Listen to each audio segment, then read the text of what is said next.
gotta position my new swag here for the camera. That doesn't look right. Let's try, there, that's better. All right, so what have we got here today? Let's take a look. This is a 2011 Nissan Juke. I will be honest, I never even heard of a Nissan Juke until the owner of this car brought this to me. And speaking of the owner of this car, we had a really great video from them just recently on a Jeep. All right, so if you remember, if you follow this channel, not too long ago, we had that amazing case study with the Jeep that had a definite cylinder head gasket issue. And the head gasket issue still showed normal compression reading. It was very minimal on a leak down test even. Just must have been a very minor cylinder head leak, but we did detect it ultimately through the pressure transducer, thus solving a mystery that those guys have been going through for well over a year with that Jeep, with some overheating and coolant loss issues and things like that. Well, if you remember, we used Blue Devil. I believe it was Blue Devil, right? One of those like instant head gasket repair kit things. And much to our astonishment, we made an absolute, irrefutable quantitative improvement in the leak down pressure and also cylinder transducer pressure measured at the radiator. There was absolutely no question about it. The Blue Devil, while not a complete fix, made a significant improvement in that particular head gasket failure with that engine. And not only that, but the owners drove the vehicle for months, as you know, and I've updated periodically. Well, the reason I'm bringing this up, obviously, is that the vehicle did finally meet its demise. On the way back from their second trip to Vail just a couple weeks ago, the vehicle did finally, in dramatic fashion, blow the head gasket. It had started overheating and they were trying to get it home, but they didn't quite make it. And now the vehicle is actually completely dead with no start. And they're just going to basically trash the vehicle. But it is interesting how long that repair did actually last. And just wanted to give you an update on that. That was a fascinating case. Well, those guys that own that Jeep, their son actually owns this Nissan Juke. And he also has been dealing with a problem that has gone undiagnosed for over a year now. And this time, hopefully, we're going to solve this mystery as well, with hopefully a better outcome. But the issue that he's having is, he says if he lets the car sit, the car will crank but not start. Sounds like it wants to start, but it doesn't. Eventually, he can get it started, but then it runs really rough. And also, while running, it will blow black smoke out of the exhaust, he notices. He says it smells a lot like burning oil to him. On top of that, once the car gets running and everything's good, it seems like it runs perfectly fine. He took the car to a couple of shops. One of the shops could not find anything wrong, and they basically just sent him back without even a diagnostic charge. The second time he brought it to a shop, he did have a check engine light on. There is no check engine light on now. But at that time, there was a rich code on it, Bank One oxygen sensor rich code. They took it to a shop, and the shop, again, found nothing wrong, but they insisted that they need a new air fuel sensor, and also they offered a fuel injection cleaning service, one of those baloney things. And so the car gets new air fuel sensor, the service, it was some $600. Well, the issue still happens. The owner also states that they have to add oil to the car fairly frequently.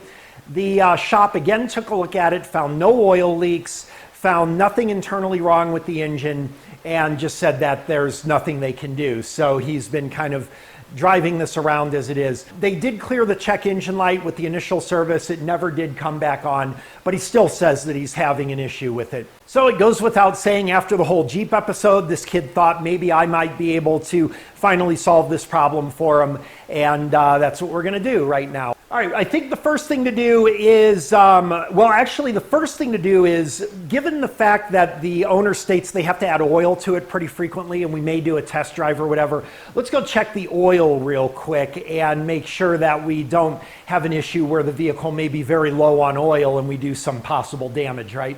All right, I don't normally check the oil on a vehicle as a first step, but he says that it does seem to need oil pretty frequently, so we just don't want to... Oh, wow. Wow, look at that. Dipstick's completely dry. I'm not sure when the last time he added oil is, but yeah, there's just... Ooh, the oil looks terrible too. There's just a little bit of oil at the end of the dipstick, and that oil looks... not so good, actually. Yeah, it's kind of got a weird color to it. Not real milky in appearance, but it definitely looks weird, what little bit there is there. All right, well, we are well below the minimum on there, so I'm going to go ahead and add about a quart of oil into this thing just to be safe while we run the engine, and then I'll be right back. All right, let's see if this is a little better. Oh, yes, it is, and wow, yeah, that oil just... It probably won't show up in the camera, but it just has this black like tar appearance. I want to see if I smell any maybe fuel. It's hard to say, but that oil just has a wicked black appearance like tar. So there may be a clue there. Obviously, it goes without saying, rich condition, having to add oil all the time, no external leaks. At least there don't appear to be. I'll look under the car myself. As a matter of fact, I'm going to go ahead and do that right now. But the direction that I'm going is obviously some type of internal oil leakage, probably bad valve seals or something like that. Could be a PCV issue. Definitely want to check fuel trim, see if we have this going on right now. Oh, we got a turbocharger on here. So turbocharger, also a possible variable. We could have oil leak in the turbocharger. But that's kind of where my mind is thinking right now. But obviously the fact that there was no oil to check on the dipstick, and the owner states that they keep up with it fairly regularly, definitely puts me in a direction. So I'm going to go look under the car, see if there's any leaks. All right, well, I can tell you there are definitely no oil leaks underneath the vehicle. So if this vehicle's losing oil, it seems to be internal in the engine for sure. We'll try to get some data to get us a direction on that pretty soon. But one thing I want to do is just get some confirmation of that. What we can do is look at the tailpipe of the car and get a look there, see if there's evidence of oil burning out the tailpipe. All right. Oh, yeah, the tailpipe is covered in soot, and there is wet oil, literally, actually wet oil. You can actually feel it coming out of the tailpipe there. All right, we've got a definite internal engine issue here. All right, well, given the nature of this, we of course want to try to narrow our variables down as much as possible. So I think the best thing to do, let's get on the scan tool, see if we can find any evidence of the rich condition, see how that condition may change under engine load, and maybe it'll give us an idea of where we want to start looking. Let's just see how the car starts. I can tell you when I started it to pull it in my garage, it sounded fine. Yeah, I mean, it just starts perfectly up. I don't see any black smoke coming out. Let's see what happens with some RPM here.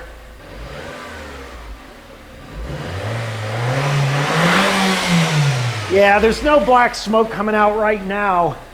Leaking valve seals kind of comes to mind with this, with it having to sit before you have that black smoke. So basically, as the car sits, the oil leaks past the seals, and it just takes time for that to happen. Right now, there doesn't seem to be an issue. Let's go ahead and look at some live data, though. Okay, let's start off with looking at trouble codes, and there are no trouble codes, nothing even pending. Wow, okay, so that doesn't help very much. So let's go over to our live data then. And obviously it goes without saying, the first thing we want to do is look for some fuel trim numbers.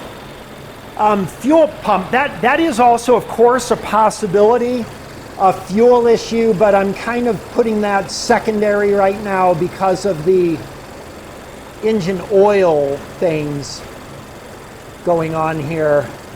Boy, there's some stuff I don't know what that is. PFRVU, PFRVL, I have no idea what that is. No idea at all. There's a turbo boost sensor. The voltage isn't going to help me though. Something like a MAP sensor may be a little more useful in determining a turbo issue. Here we go, air fuel sensor bank 1. Now I'm not sure what the voltage should be on that. Again, we've covered this before. Different vehicles have different voltages that are standard, and the voltage isn't even real. It's not like an oxygen sensor. It actually doesn't use voltage. Oh, here's another bunch of weird data. I don't know if any of you guys know what any of these are. I hope you'll put that in the comments. That would be good to know. Let's see, I'm going to grab a throttle position sensor so we can curve our data. Mass airflow sensor in pounds per second. I hate it when it's in pounds per second. It's useless. I'm going to grab engine speed. There we go. Air fuel alpha bank 1. All right, so this is running a little bit rich right now. Just about 10% to 13% rich. This reads a little bit different. You kind of got to get used to this a little bit. And on this vehicle, 100%, you'll see this a lot with the air fuel sensors nowadays, but 100% is your 0 point. Anything less than that is running rich. Anything more than 100% is running lean. And that is running, it's running a little bit on the rich side. MAL PRVU, MAL PR, I have no idea what those are. What I'd like to see, the fuel trim's not shown on here. So one way around this, if you're not familiar with the air fuel sensors, what I'm going to do is I'm going to back out of this and we're just going to go to generic data. And what you can do, if you're not familiar with the air fuel sensor operation, is you can just run in generic mode. And all scan tools will have some type of a generic mode available. This probably is CAN, I'd imagine, but we can run through all the protocols and it'll auto-find the protocol. Okay, that is CAN. Oops, don't want to exit. I want to go to my live data again. And then in generic mode, it's going to give you your traditional values that you're familiar with right there, long-term and short-term. And you see, we are indeed, as I said, a little bit rich on the short term at least. Long term, still at 0. And this car may have to be driven to get a better idea of that. What I want to do is, let's increase the engine RPM and see how this changes under load. All right, so before I do that, let me pull up some other useful parameters here.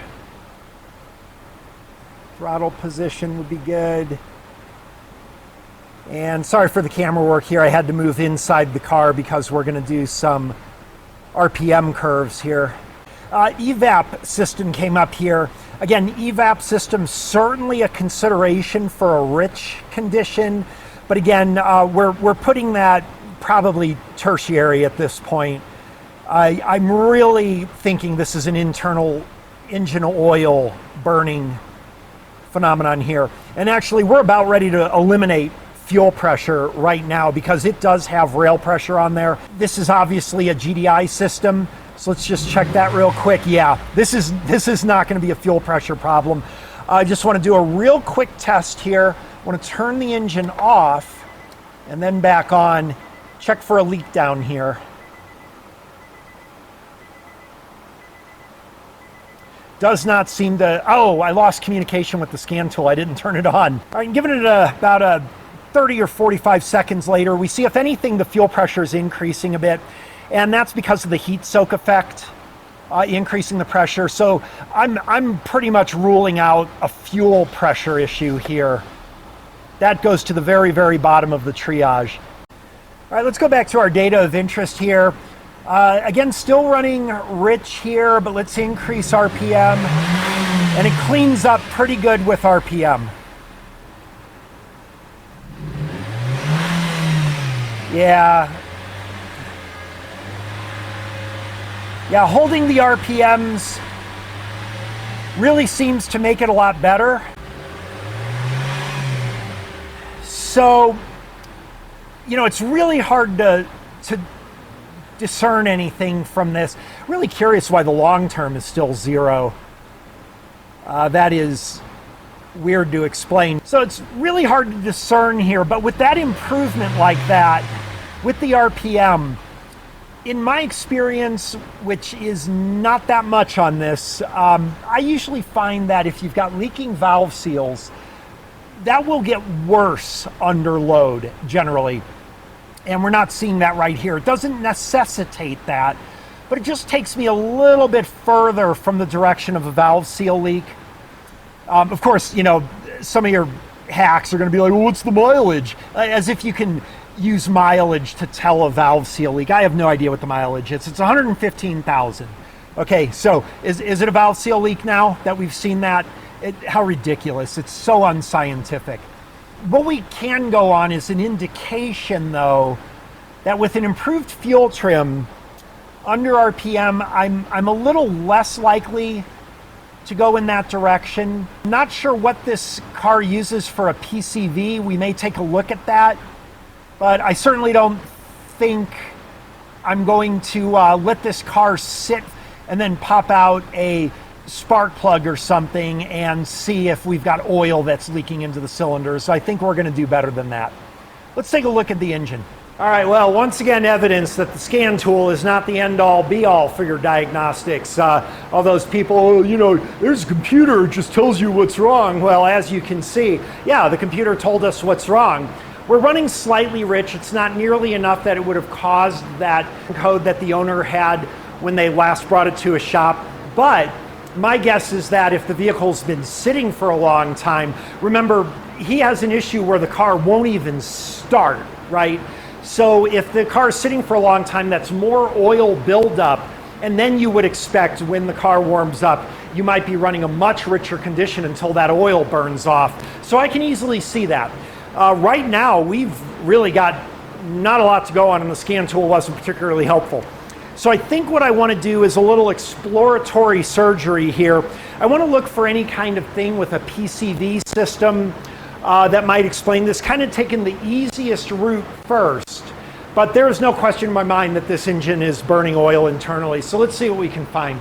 Biggest challenge as a do-it-yourselfer, you always run into cars you've never seen before in your life. This looks like a PCV hose right here, to me at least. Yeah, that's got to be. So what I think I'm going to do, man, this is a tightly compacted engine here, for sure. Yeah, what I think I'm going to do is let's take that off and see if we can find evidence of oil in this hose leading up to the throttle. And actually, so this is designed a little bit different. It looks like it goes up to a intake here, not to the throttle. So let's take that off real quick. Completely dry. Not anything that I would be worried about. There's a little bit of oil on the outside of the valve here, but that is definitely not our issue. So what I want to do is try to cut my variables in half. Is this oil into the engine getting in directly to the cylinder, or is it coming in through the intake? One thing we could do, we could pull some spark plugs, see if we've got like maybe a single spark plug that's covered in oil or something. Now that I'm thinking about it, if we've got a cranking no start, we would have multiple cylinders with oil. So that's actually leading further away from that. In either case, I would have to get this. This looks like an output from the turbocharger. I would have to remove that anyway. And that might also remove a variable in that a possible turbocharger oil leak could certainly explain this. Yeah, let's go ahead and get this thing out real quick. All right, well, I can tell you we are definitely on to something here because we are tracking fresh oil up here. I'm gonna get this part off here. You can actually see it pouring out here now that I got this thing loosened up. Let's get you a shot of that right there. Get this last nut off. Look, you can actually pour the oil out. Hang on a second. There we go. Wow, that is nasty looking. I'm sure that's directly from the turbocharger. All right, I think we found our issue. All right, we're gonna check on the intake side here. That's totally dry right there, but what I'm thinking we can do, it looks like I can get my bore scope right in there. Yeah, there's fresh oil in there too. But I can get my bore scope in there and I'll bet we'll see oil in that turbocharger, and maybe we can even be lucky and see where it's leaking from. I'll be honest, I'm not very familiar with turbochargers. This is only the second turbocharger vehicle I think I've ever seen. And my first time working on a turbocharger, but this is unquestionable. This turbocharger is leaking oil. I'm gonna do the best I can to share this camera view with you. See if we can get this in landscape. All right. Oh, there's my turbo right there. You can see that. And there's a puddle of oil on the bottom here. Oh, there's a large puddle of oil right there. There's a good view of the turbo. And there's the oil pulled up at the bottom. Boy, that's a lot, it seems. Oh, there's a crack. I just saw it. This turbo is cracked. Let me see if I can find that. Hang on.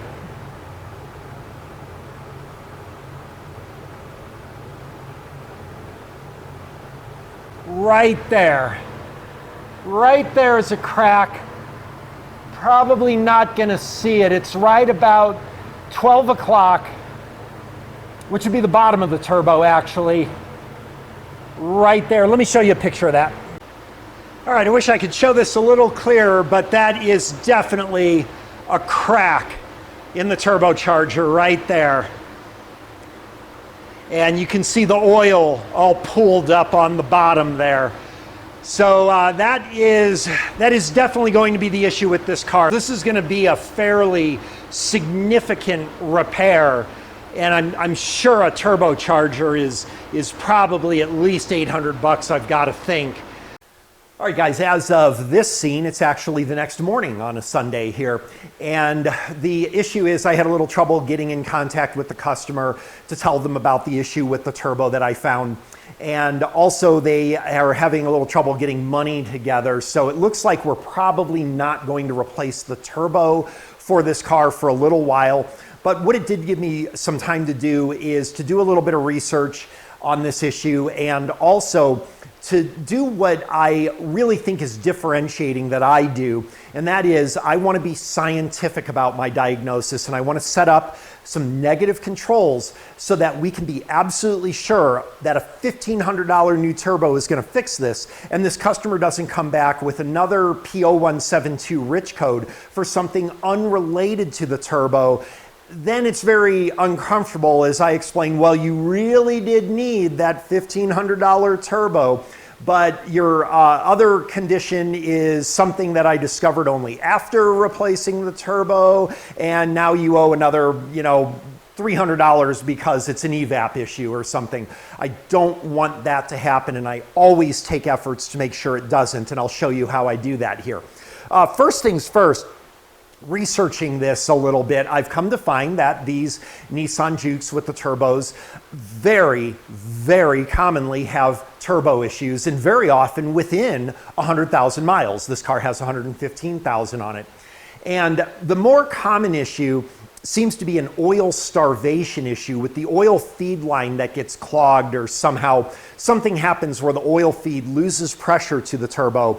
If you know anything about turbos, and we'll have to talk about them a little more at some point, but a turbo that doesn't have lubrication will fail pretty quickly, and usually in pretty dramatic fashion. The turbine will just fall apart as the lubrication fails. The bearings with the turbine would fail really quickly. That's not an issue with this car. It doesn't seem, we don't seem to have an oil starvation problem. But the other issue that's very common with these cars, it turns out, is the crack that I found in the turbo, which I'm not exactly sure what the deal is with that, or if that crack is even where the oil really is leaking from. But the cracked turbo is another pretty common issue on these cars. These cars definitely have some turbo failures. As a matter of fact, very often it's found the replacement turbos fail extremely quickly, because if you have the oil starvation issue and that wasn't determined when the turbo was replaced, well, obviously that new turbo is going to fail very, very quickly. So I don't think we have an oil starvation issue. I will check for that before we replace the turbo by disconnecting the oil line, seeing that we've got pressure there. Another thing to consider, as long as this has been happening with this customer, they've been dumping oil through the exhaust system. There is every reason to suspect that the catalytic converter could be severely contaminated, and we may get a P0420 code down the road because of a lack of converter catalyst activity. You can imagine the uncomfortable conversation I would have with the customer when we do $1,500 for the turbo, and then 2 weeks later, they get a check engine light for a P0420 code that I now have to explain is totally unrelated to the turbocharger, other than that it contaminated the catalytic converter, and now you need an $1,800 repair to replace the catalytic converter. That would be a really uncomfortable situation if you don't have really clear communication with the customer that you expect this is a likelihood to happen, and you can even name the code that you would expect they would get, so that you can clearly differentiate that you made the right call and there are other variables here that may come into play that are beyond your control. So in order to do that, what I've done is, again, the car has sat overnight.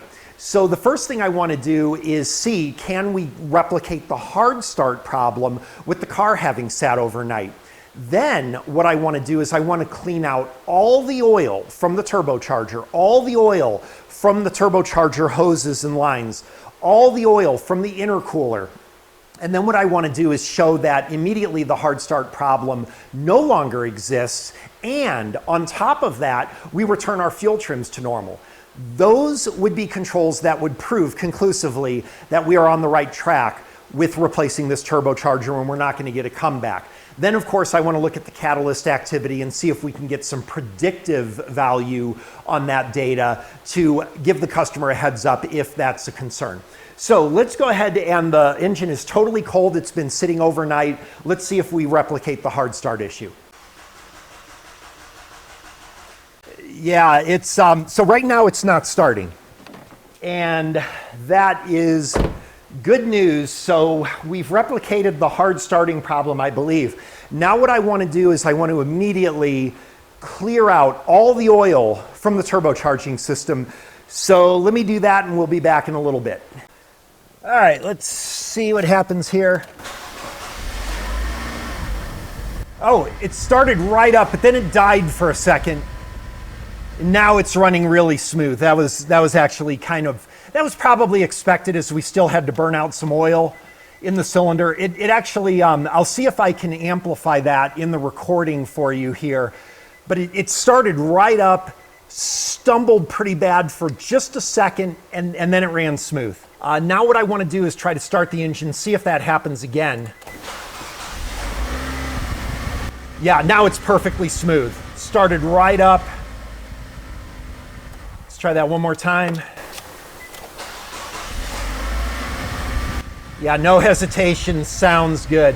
That is pretty good evidence to me that what we've done is we've cleared out some remaining residual oil from the engine, and that we don't have it coming back in because I've cleaned all of it out.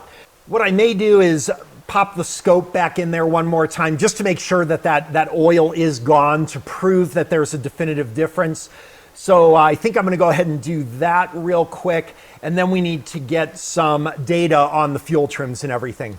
All right, if we look, we see there's a lot less oil now, and this is where now I realize a mistake that I made. This is the bane of being a scientist. This happens in my real career as well.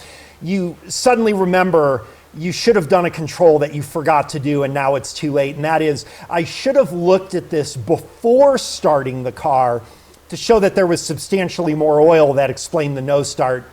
and show the before and after of cleaning it up, but now I can't do that. If we look in here, you can see there's oil that actually spun into the turbines that's being drawn in, and thus again explaining the nose start there.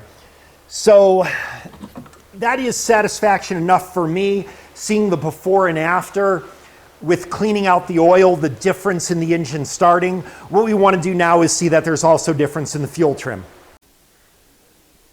All right, what we want to do is see if we can catch this live with the correction. That's always a really good indication there. So let's get our long-term and short-term fuel trims. Right now we've got engine off.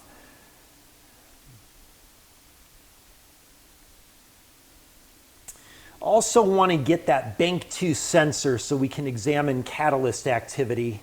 Bank 1, sense 2 right there. That'll allow us to assess that catalytic converter activity that I suspect we may show an issue with.